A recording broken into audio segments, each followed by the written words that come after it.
Selamat pagi pemirsa, Anda kembali menyaksikan Inspirasi Pagi, kali ini bersama saya Agita Mahlika. Pemirsa, kita ketahui tentunya pesta demokrasi Pilkada 2024 sudah semakin di depan mata, tinggal menunggu beberapa bulan lagi yaitu pada bulan November mendatang. Sejumlah persiapan tentunya sudah dilakukan jelang Pilkada 2024 dari sejumlah instansi, termasuk juga instansi Polri. Karena kita ketahui dalam Pilkada 2024 akan ada serangkaian pengamanan Pilkada yang juga tentunya dilakukan. Pemirsa, dalam kali ini Polri tentunya menggelar Operasi Mantap Praja. Apa sebenarnya Operasi Mantap Praja, pemirsa, dan bagaimana kemudian skema yang dilakukan oleh Polri dan juga tentunya seluruh pihak terkait, mulai dari KPU dan juga Bawaslu. Kita akan mendalami selengkapnya bersama dengan sejumlah narasumber pada pagi hari ini. Sudah hadir di studio tentunya langsung Karo Dalopsops Polri, Brigjen Pol Endi Sutendi. Selamat pagi Pak Endi, apa kabar? Oke, dan juga tentunya sudah hadir Ketua KPU RI Bapak Muhammad Afifuddin. Pak Afif, apa kabar? Salam sehat. Alhamdulillah. Alhamdulillah. Dan juga anggota Bawaslu RI Bapak Puadi. Pak Puadi, apa kabar? Selamat pagi. Selamat pagi. Baik. Bapak-bapak, ini kita sudah tentunya semakin bersiap ya. Pilkada ini sudah di depan mata, sejumlah persiapan sudah dilakukan. Namun tentunya pengamanan adalah salah satu faktor penting di dalam penyelenggaraan Pilkada. Pak Endi, ini kan sudah ada Polri menggelar Operasi Mantap Praja. Ini merupakan operasi kepolisian mandiri kewilayahan, betul ya Pak ya? Polres dan juga Polda. Tapi mungkin bisa dijelaskan lebih lanjut Pak, apa sebenarnya Operasi Mantap Praja ini? Ya, benar bahwa Polri untuk di tahun 2024 ini beberapa waktu yang lalu melaksanakan Operasi Mantap Brata. Mungkin supaya masyarakat tidak bingung. Sebelumnya ada ada operasi Mantap Brata, yaitu itu operasi terpusat. Operasi terpusat yang diselenggarakan oleh tingkat pusat, kemudian di seluruh daerah.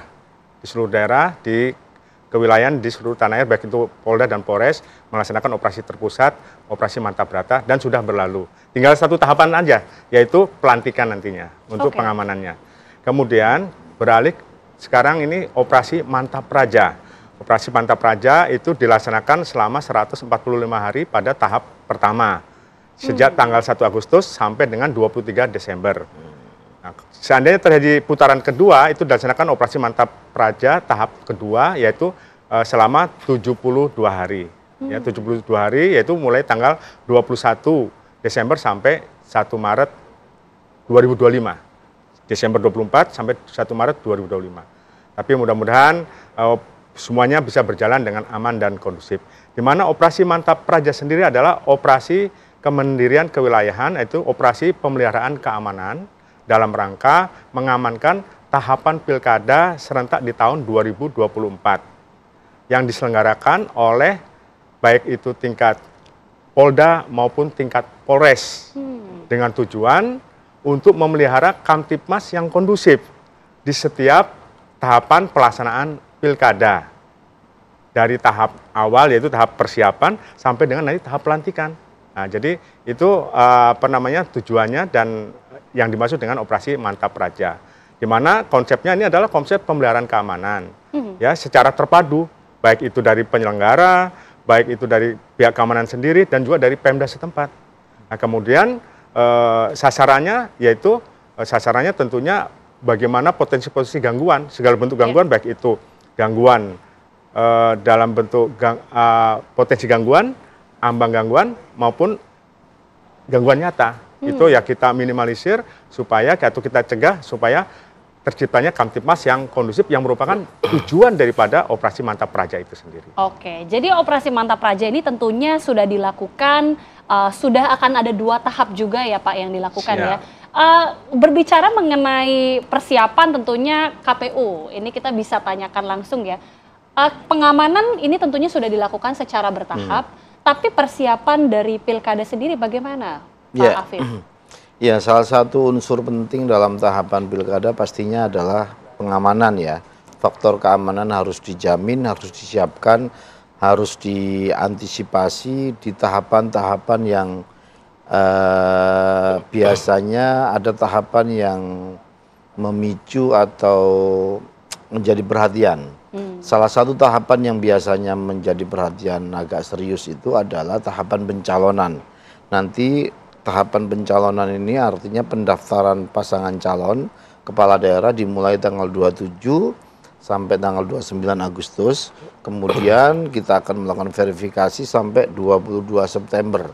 Nah, tahapan ini pastinya biasanya menjadi tahapan yang meriah karena inilah puncak dari seseorang yang mau mencalonkan kepala daerah, dia bisa menjadi calon apa tidak dan seterusnya. Di pemilu, tahapan pendaftaran partai menjadi tahapan yang krusial. Di pilkada, tahapan pendaftaran calon kepala daerah menjadi tahapan yang krusial. Maka kalau tadi Bang Endi menyampaikan tahapan waktunya, memang tahun atau bulan ini menjadi bulan yang menjadi krusial sampai nanti di proses pemungutan suaranya. Nah, tentu kami minta backup dan sudah melakukan koordinasi dengan teman-teman di kepolisian ya, termasuk dengan teman-teman Bawaslu. Pastinya berharap semua tahapan ini berjalan dengan lancar karena setelah nanti penetapan calon 3 hari setelah itu langsung kampanye. Ya. Nah, setelah kampanye pasti situasi menjadi hangat nih. Situasi menjadi hangat, kalau nggak kita kendalikan pasti akan memicu potensi kerawanan-kerawanan lainnya. Maka semua pihak kita harapkan menjaga kondusivitas agar pilkada kita di akhir tahun ini bisa berjalan dengan baik. Oke, memasuki bulan Agustus ini kalau Pak Afif menyatakan sepertinya sudah mulai hangat begitu ya. Saya langsung ke Pak Puadi sebagai pengawas begitu ya. Ini kan nanti kita sudah melihat nanti akan ada tahapan-tahapan yang dilakukan, semakin hangat lagi. Dari Bawaslu sendiri bagaimana kemudian melihat pelaksanaan pilkada ini dan apa sih sebenarnya yang harus diantisipasi sejauh ini, Pak?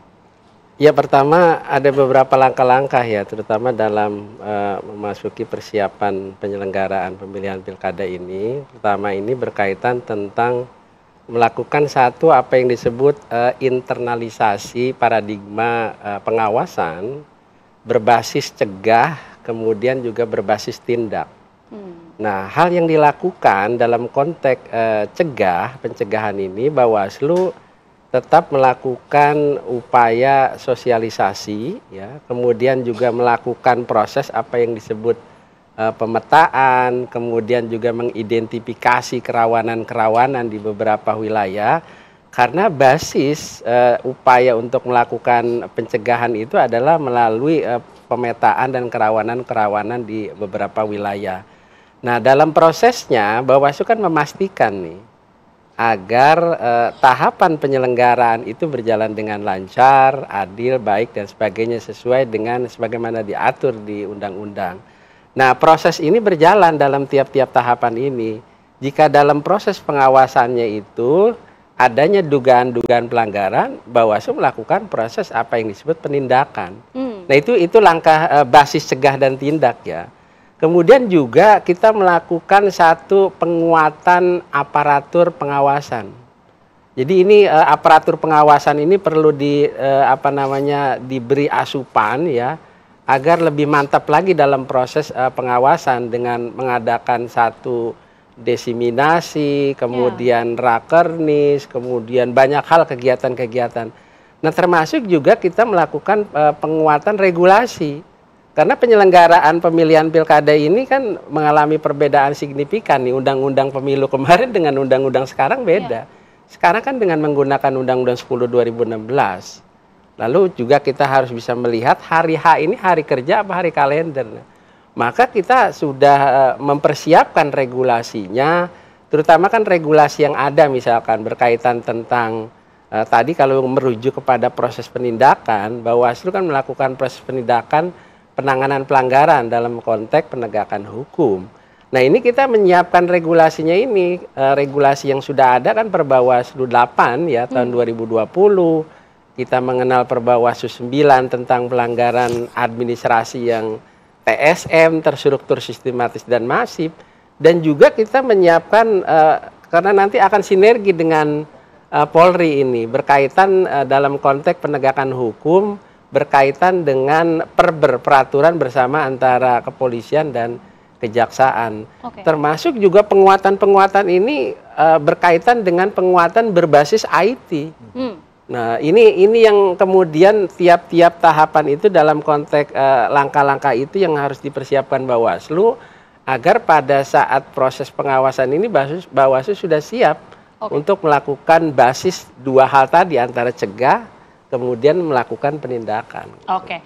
Pak Endi, ini kan kalau tadi kita sudah dengar ya, Pak Afif dan juga Pak Podi sudah mengatakan ini sudah mulai tentunya harus dilakukan pengamanan semaksimal mungkin. Apakah sampai saat ini seperti apa perkembangannya, Pak? Ini sudah masuk ke bulan Agustus, pencalonan ataupun pendaftaran calon ini juga salah satu yang harus disorot dari sisi pengamanan. Pelaksanaan dari operasi Mantap Praja sejauh ini seperti apa, Pak? Jadi pola pengamanan dari operasi Mantap Praja, jadi setiap tahapan melibatkan personil pengamanan.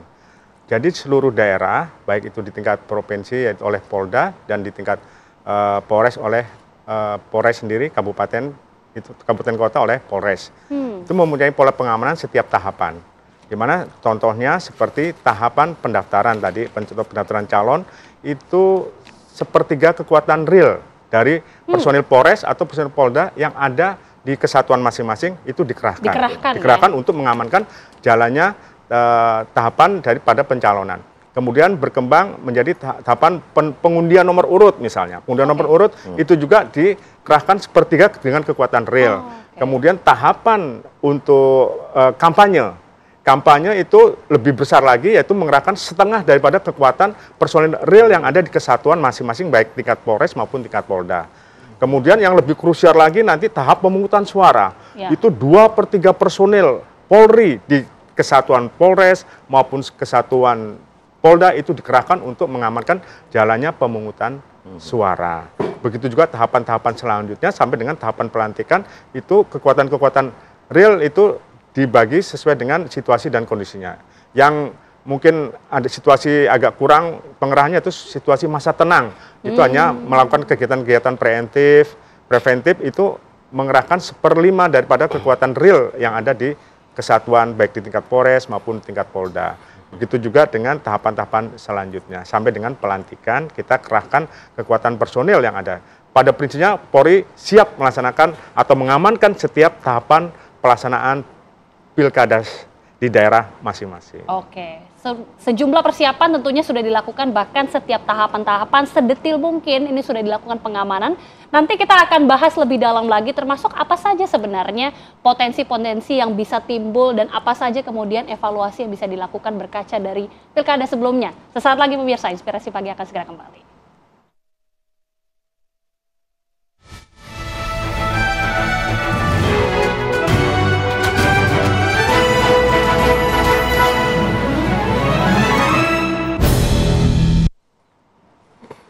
Anda kembali menyaksikan program Polri Presisi bersama saya Agita Mahlika, pemirsa. Kita masih membahas tentunya pengamanan Pilkada 2024 yang tinggal menunggu waktu.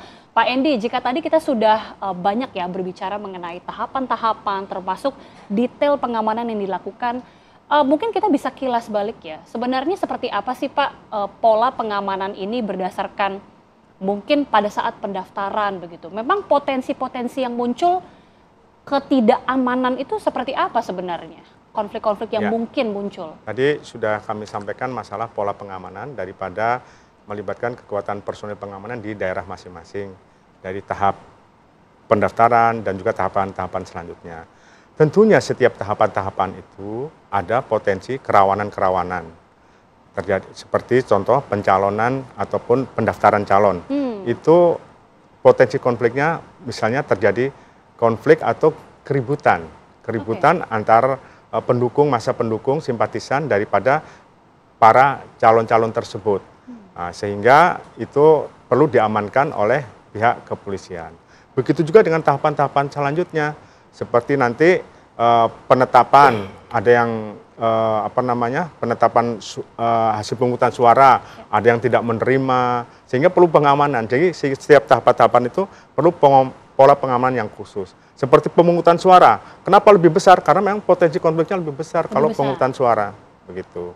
Seperti nanti misalnya di TPS, itu kan harus betul-betul aman, kondusif. Kasihan juga pihak penyelenggara kalau situasinya tidak kondusif, tidak bisa bekerja dengan baik. Begitu juga dengan tahapan-tahapan selanjutnya.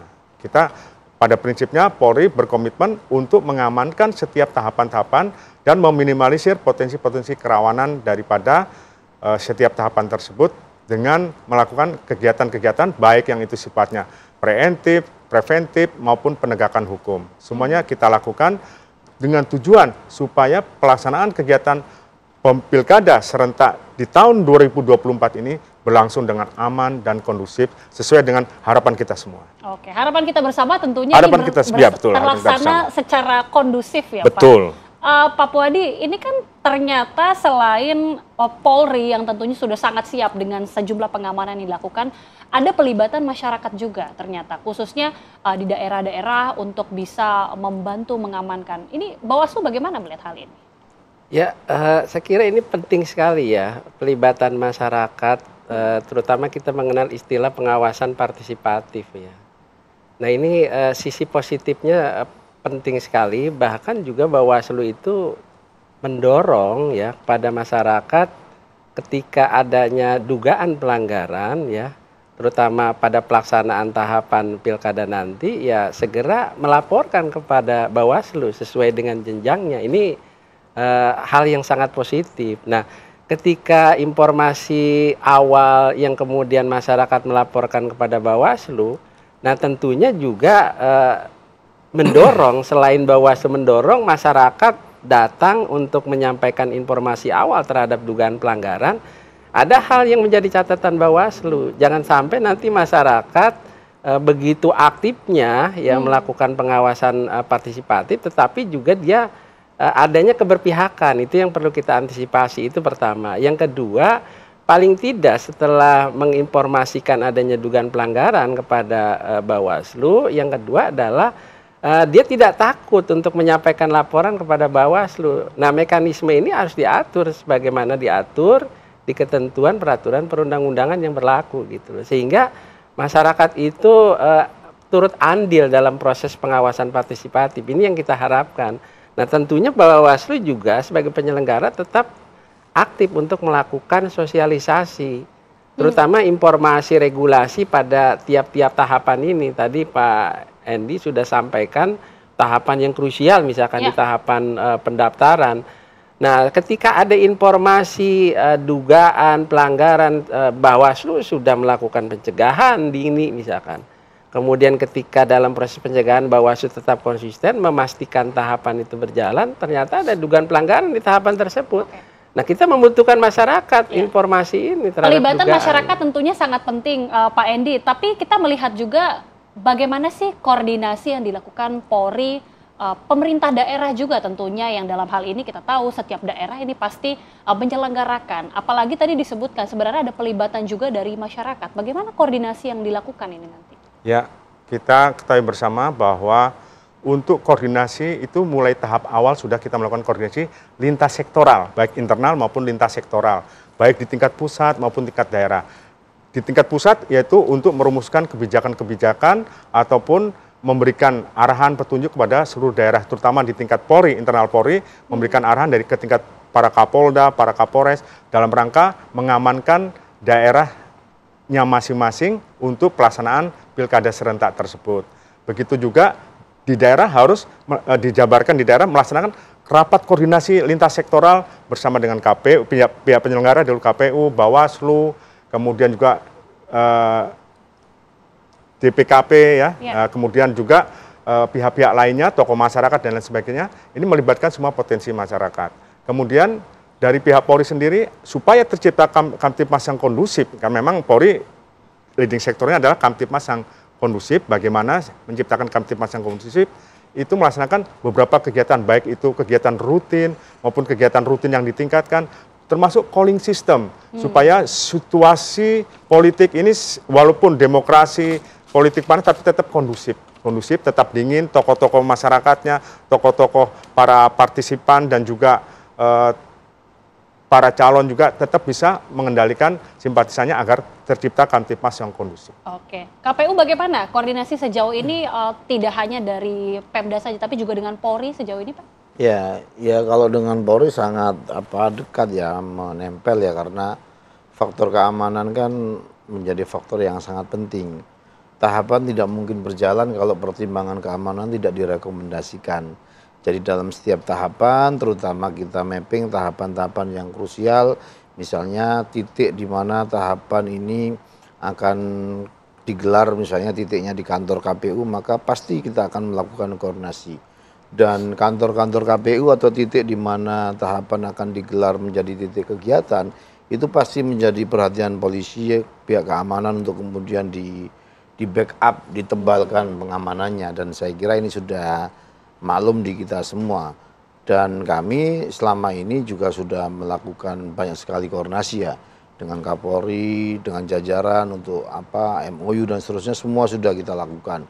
Nah, untuk pilkada ini karena konteksnya di semua daerah, provinsi, kabupaten, kota, maka kita dorong semua teman-teman, hubungan antar lembaga ini harus benar-benar dorong untuk baik, karena pilkada ini hajatan kita semua. Ya. KPU ini nggak bisa sendirian. Ada Bawaslu, ada kepolisian, ada semua pihak, masyarakat, partai politik.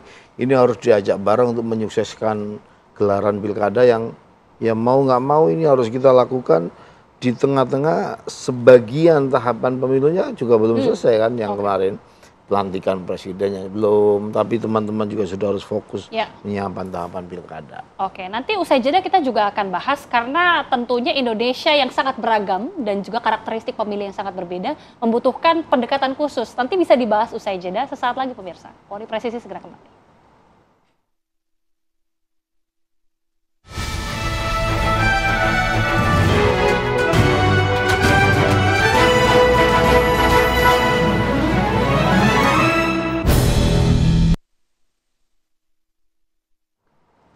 Kembali lagi dalam program Polri Presisi, langsung saja Pak Endi, Indonesia ini kan memang luar biasa ya, karakteristik pemilih berbeda-beda dan ternyata indeks potensi kerawanan juga ada tinggi, sedang dan juga rendah. Apa ini sebenarnya Pak? Apakah memang setiap wilayah ini berbeda-beda klasifikasi pengamanannya?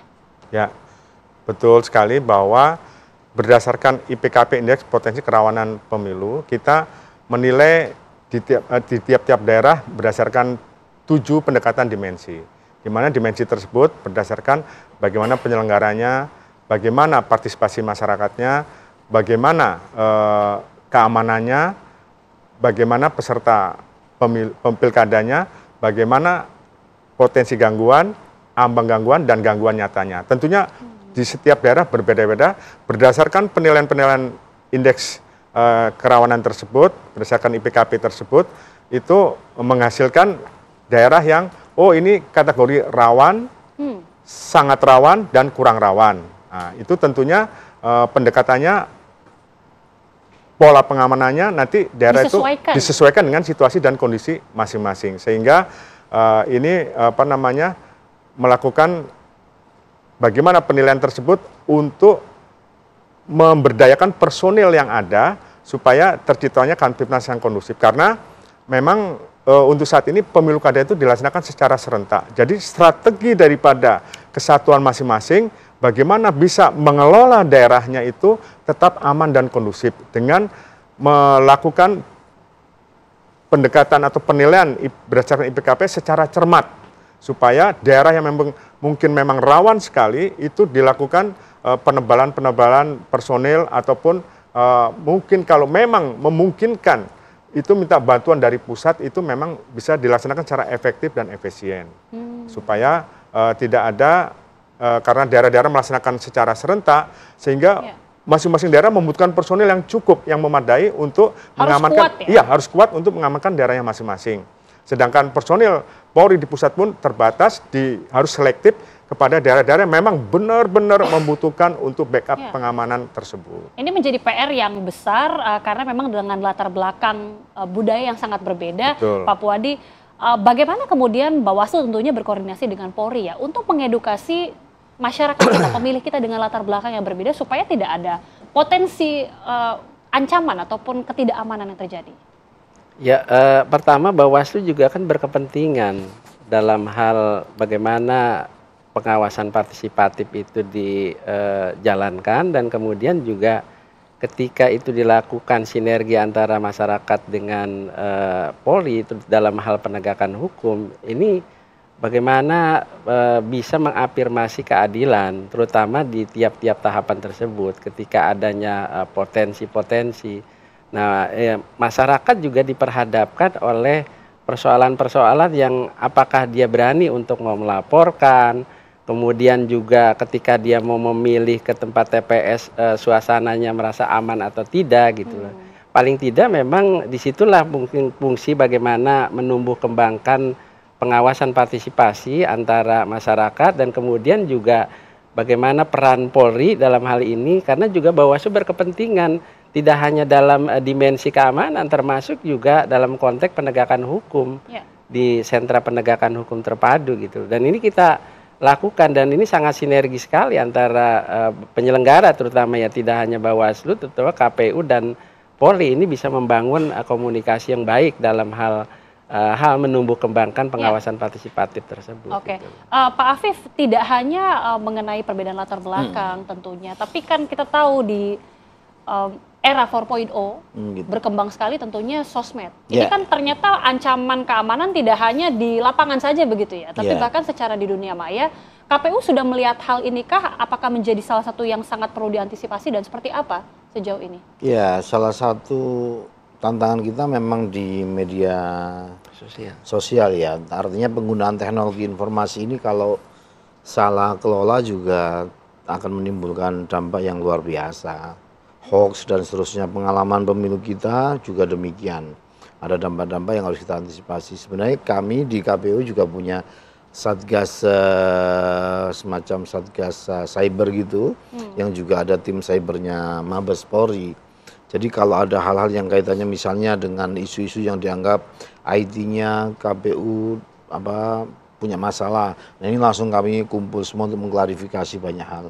Kadang-kadang kan informasinya belum tentu benar, tapi beritanya masif di media sosial. Itu yang harus kita segera klarifikasi.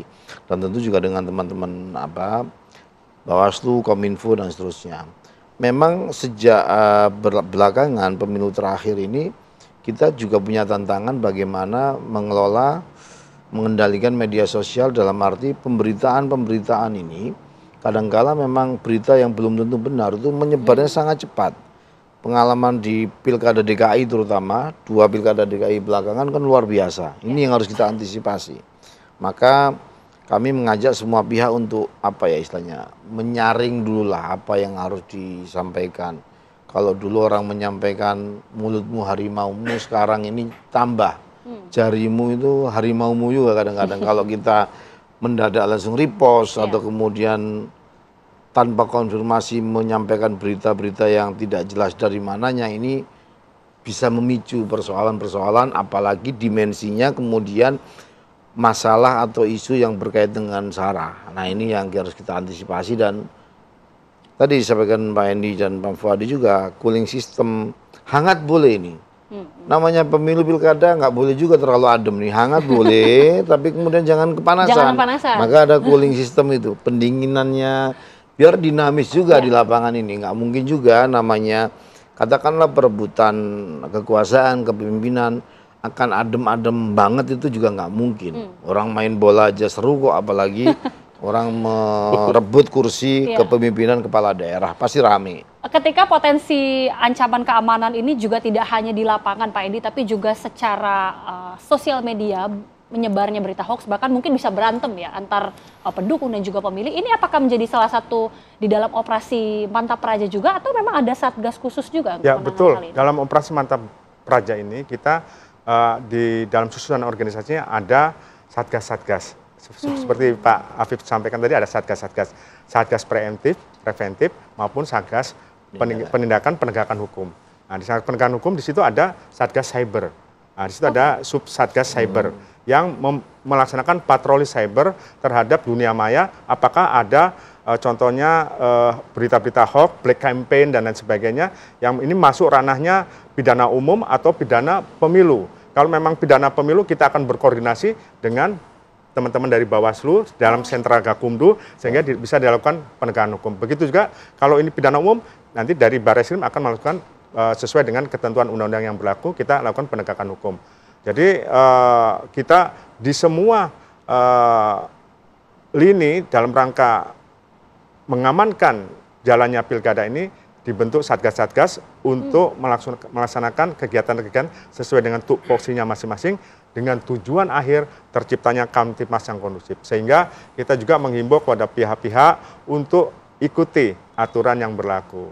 Oke, sejauh ini bagaimana Pak pemantauan, apakah potensi ancaman keamanan mungkin kalau dari sisi lapangan tadi sudah disebutkan masih belum terlihat lah, dan kita berharap juga tidak seterusnya. Tapi dari sisi sosial media, kemudian penyebaran berita bohong, apakah memang sudah mulai terlihat dan perlu mulai diantisipasi?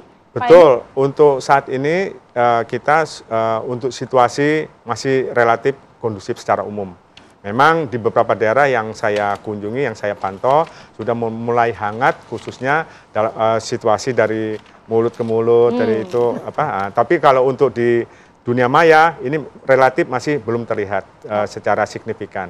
Tapi tetap dari satgas-satgas yang ada, yang dibentuk oleh daerah masing-masing, melaksanakan patroli cyber supaya berita-berita hoax, black campaign, dan lain sebagainya yang masuk ranah pidana pemilu ataupun pidana umum bisa terpantau dan tertangani dengan baik sedini mungkin. Oke, banyak hal tentunya yang perlu diantisipasi, tidak hanya yang ancaman dari lapangan dan juga sosial media, termasuk juga yang sering digaungkan adalah isu terkait netralitas. Bapak-bapak, nanti usai jeda kita akan bahas secara mendalam terkait hal ini. Sesaat lagi pemirsa, kami segera kembali.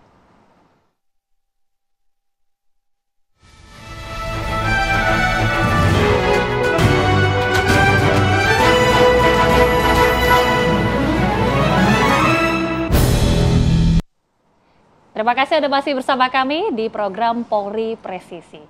Pak Endi, kita berbicara secara khusus tentunya mengenai netralitas. Polri kita tahu bahwa sudah begitu sangat berkomitmen luar biasa di dalam menjunjung netralitas. Sekarang di Pilkada 2024 seperti apa sebenarnya sejauh ini? Jadi berbicara dengan menyangkut masalah netralitas, kita tentunya sudah ada aturan yang mengatur, yang memang mengatur mengikat di Polri. Ada beberapa aturan, baik itu berupa undang-undang kepolisian sendiri yang mengikat, kemudian undang-undang lainnya seperti ada TAP atau ketentuan lainnya seperti TAP MPR tentang netralitas Polri dan TNI, kemudian juga ada undang-undang lain yang mengatur tentang pemilihan gubernur dan wakil gubernur dan bupati dan wakil bupati dan wali kota. Itu juga mengharapkan atau mengharuskan netralitas daripada pihak kepolisian. Di mana pihak polisi dalam hal ini Polri berkomitmen untuk menjunjung netralitas, menegakkan netralitas dan memberikan sanksi tegas kepada setiap personil yang melanggar netralitas tersebut. Di mana implementasinya kita ketahui bersama bahwa Polri tidak ikut memilih, yang jelas ya. Kemudian Polri juga hanya bertugas fokus pada pengamanan untuk pelaksanaan pilkada tersebut. Tidak boleh terlibat politik praktis, tidak boleh mensuarakan, bahkan foto saja, foto dengan para calon itu hati-hati. Kalau ada unsur-unsur ini KKN-nya dan sebagainya bisa dikenakan, iya tidak boleh, itu bisa kita dilarang. Kemudian simbol-simbol pun kita dilarang, atribut-atribut pun dilarang. Itu komitmen. Bahkan keluarga, misalnya seorang suami, istrinya menjadi kepala daerah, dia pun tidak boleh mendukung, maksudnya memberikan dukungan yang secara nyata kepada anggota keluarga tersebut, tidak boleh, karena memang sudah diatur bahwa harus netral Polri. Silakan, itu hak pilihnya adalah hak pilih atau dipilihnya adalah individual sifatnya.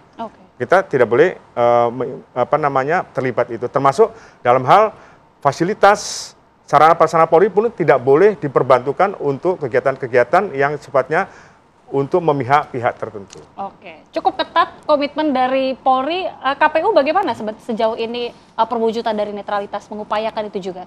KPU ini kalau nggak netral, kalau berpihak, ya pasti disoal banyak orang. Disoal di DKPP, diberhentikan dan seterusnya. Udah banyak contohnya.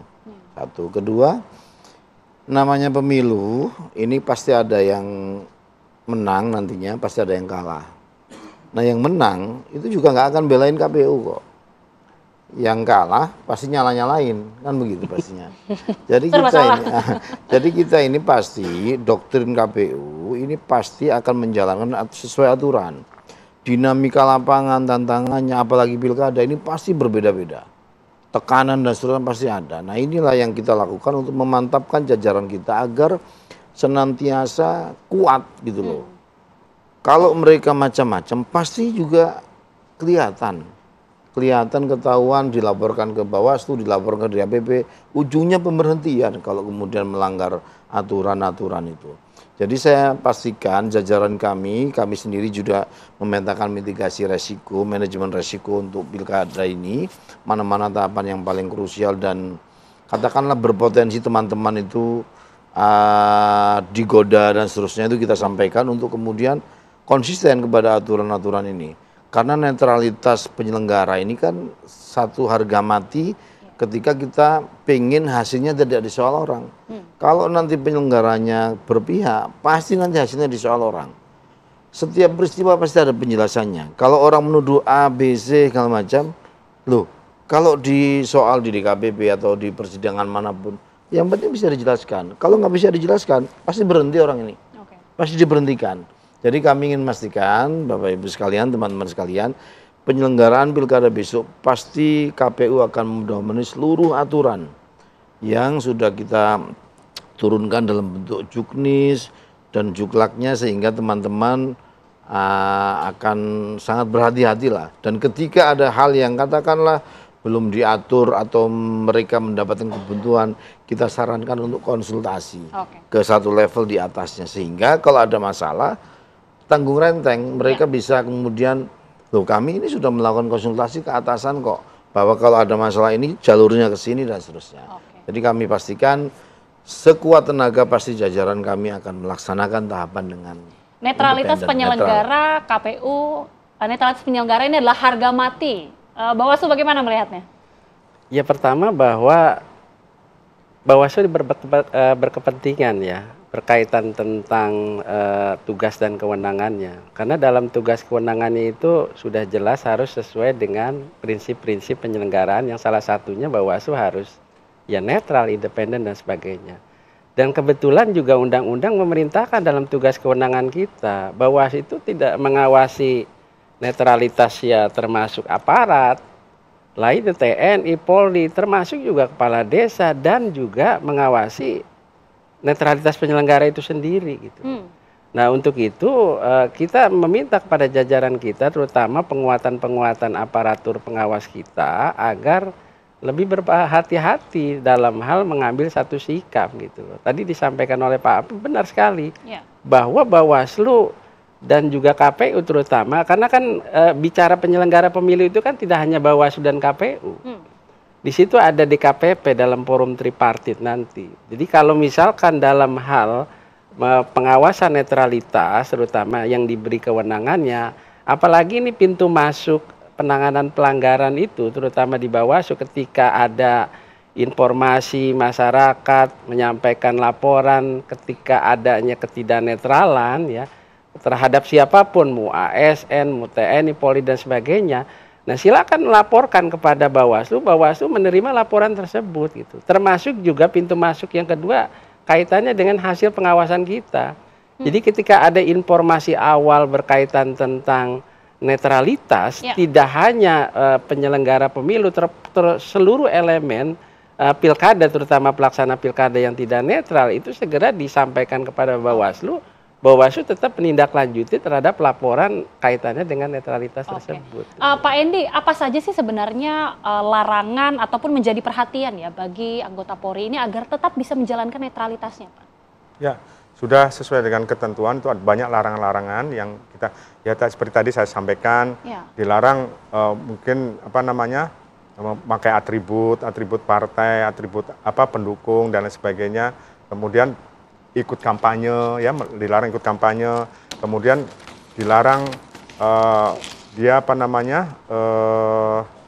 berada di lingkungan TPS, kecuali dia pengamanan di luar TPS. Terus banyak sekali larangan-larangan yang nantinya akan muaranya menunjukkan, mengindikasikan dia tidak netral. Itu semuanya akan dilarang.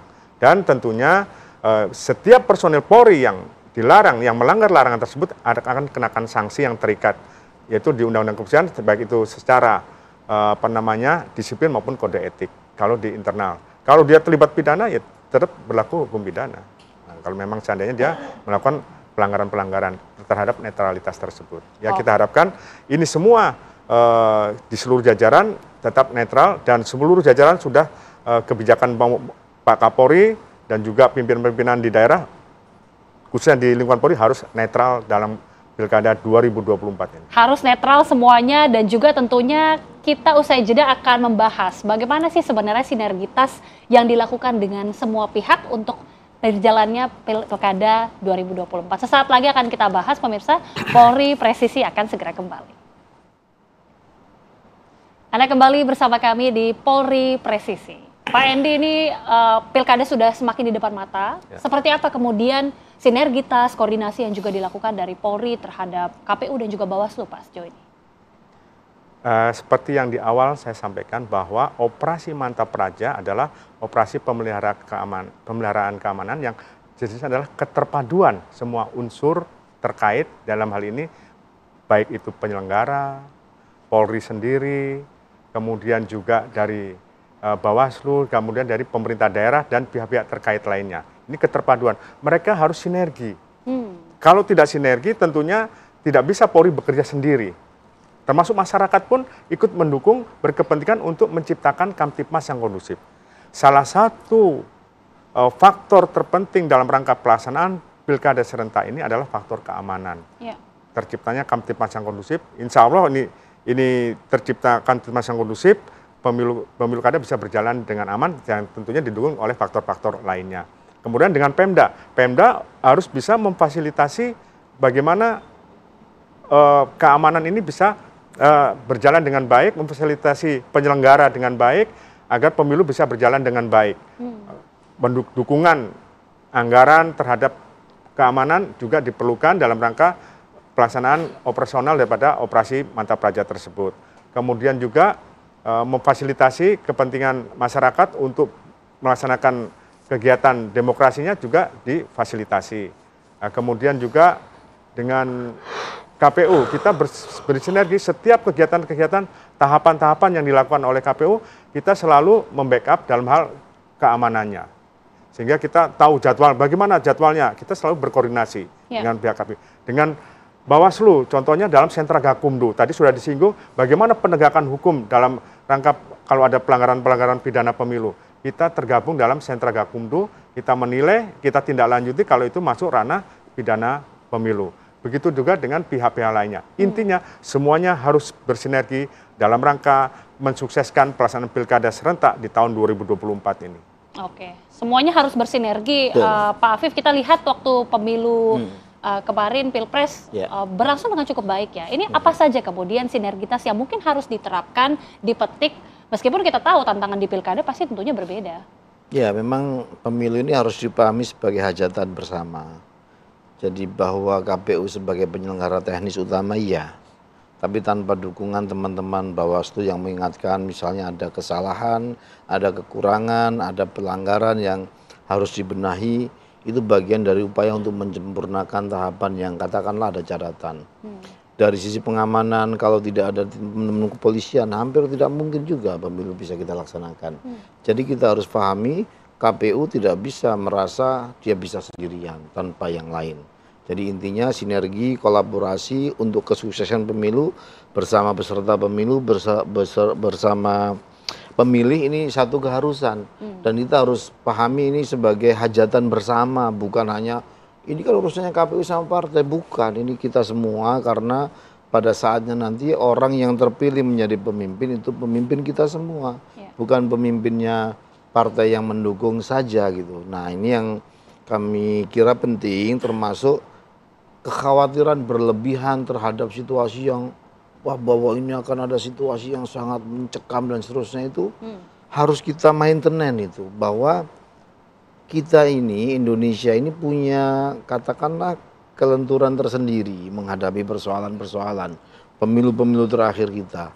Pemilu paling katakanlah dipetakan paling mengkhawatirkan 99 semua bisa kita lalui. Jadi jangan sampai kita mengalami ketakutan berlebih sehingga tidak berani melakukan apapun. Semua harus kita kelola. Cooling system dan seterusnya, kehangatan kontestasi tetap ada, tetapi pendinginan situasi juga tetap berjalan. Sehingga pada saatnya ya hidup ini, pemilu ini, pilkada ini ya peristiwa yang normal saja setiap 5 tahun berjalan dan warga kita semua juga menghadapi dengan situasi yang normal. Dan kembali lagi ini adalah hajatan bersama, semua pihak harus terlibat dan juga bersinergi. Bawaslu melihatnya seperti apa? Ini luar biasa nih ya, dengan teman-teman Polri ya, sinergitas yang terbangun tetap berjalan dengan baik dalam hal kita mengenal istilah pengawasan dan penegakan hukum. Dalam konteks pengawasan di tahapan nanti ini, apalagi tahapan kampanye ini yang menurut saya sangat krusial ya. Dan disitulah butuh konteks ketika penyelenggara melakukan pengawasan, pengamanan yang nggak bisa dipungkiri. Itu hal yang utama. Dalam konteks penegakan hukum, ketika nanti ada informasi awal, apakah masuknya di dalam pintu temuan maupun laporan, yang tergabung nanti dalam konteks penegakan pidana, dan ini kan lex spesialis ini. Jadi teman-teman Polri yang ditempatkan di sentra Gakumdu itu khusus untuk menangani pidana pemilu. Sehingga apa yang dilakukan teman-teman Polri dalam sentra penegakan hukum terpadu, banyak hal yang disinergitas, terutama dengan teman-teman Bawaslu. Karena asbabun nuzulnya ini, pintunya ini di 10/2016 kalau masuk di pasal 152, bagaimana membangun peraturan bersama antara polisi dan kejaksaan termasuk juga Bawaslu di dalamnya, ini sekarang sinergi untuk tetap melakukan peningkatan kualitas penanganan pelanggaran lewat regulasi yang ada. Dan ini tetap terjaga, dan bahkan teman-teman penyidik yang ditempatkan di sentra Gakumdu ini ternyata ini penyidik yang bersertifikat. Tidak sembarangan, artinya dalam menangani kasus dalam konteks penegakan hukum ini sangat sekali harmonis dan sinergis apa yang dilakukan oleh penyelenggara terutama Bawaslu dan teman-teman Polri. Sehingga hal tersebut dengan demikian apa yang dilakukan dalam konteks penegakan hukum pemilu terutama di pilkada ini berjalan dengan baik mengingat batas waktu penanganan pelanggaran yang sangat singkat sekali nih Pak Endi, 3 hari ketika dibutuhkan keterangan tambahan 2 hari. Dan kita terus untuk tetap meningkatkan kualitas dalam konteks penegakan hukum, terutama dalam hal berkaitan tentang apa yang disebut bisa mengafirmasi keadilan pemilu juga gitu. Kepada siapapun ya sebagai pelaksana pilkada dalam penyelenggaraan pilkada serentak 2024 itu. Oke, saya mungkin meminta tanggapan dari semua narasumber bagaimana kemudian harapan yang sangat diinginkan tentunya untuk kita semua agar pilkada ini bisa berjalan aman dan juga kondusif. Ke Pak Endi terlebih dahulu Pak, bagaimana kemudian harapan dari Polri khususnya? Tentunya harapan kami seluruh potensi masyarakat yang ada, bagaimana kita menciptakan Kamtipmas yang kondusif, turut berpartisipasi menciptakan Kamtipmas yang kondusif terhadap penyelenggara, dalam hal ini KPU, DKPP, termasuk Bawaslu, itu bagaimana on the track.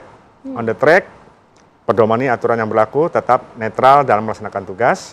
Kepada Polri sendiri, untuk rekan-rekan saya di jajaran, tetap netral dalam melaksanakan tugas, jaga netralitas, komitmen netralitas, dan tugas Anda adalah fokus untuk menjamin keamanan daripada pelaksanaan pilkada serentak.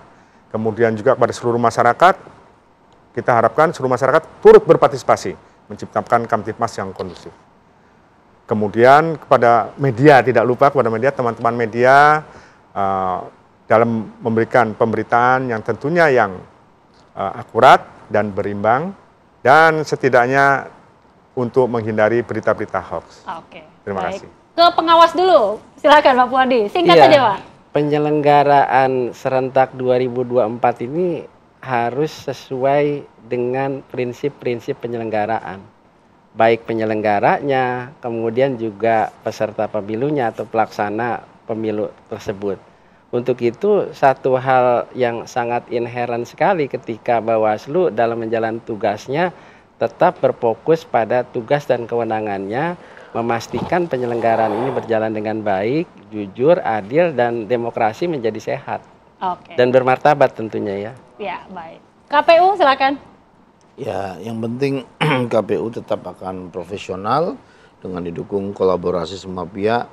Kita ingin keamanan di tahapan pilkada ini terjamin, pilkadanya berjalan dengan lancar, kemudian muncul sosok-sosok pemimpin yang dikehendaki pemilih masyarakat kita semua. Amin. Harapan kita bersama, semoga pelaksanaan pilkada serentak bisa berjalan dengan lancar. Tapi terima kasih sekali lagi Pak Afif, terima kasih Pak Endi, dan juga terima kasih Pak Puadi sudah bergabung bersama kami di dalam program Polri Presisi. Dan demikian pemirsa program Polri Presisi. Mewakili kru bertugas, saya Agita Mahlika mengucapkan terima kasih. Selamat pagi, sampai jumpa.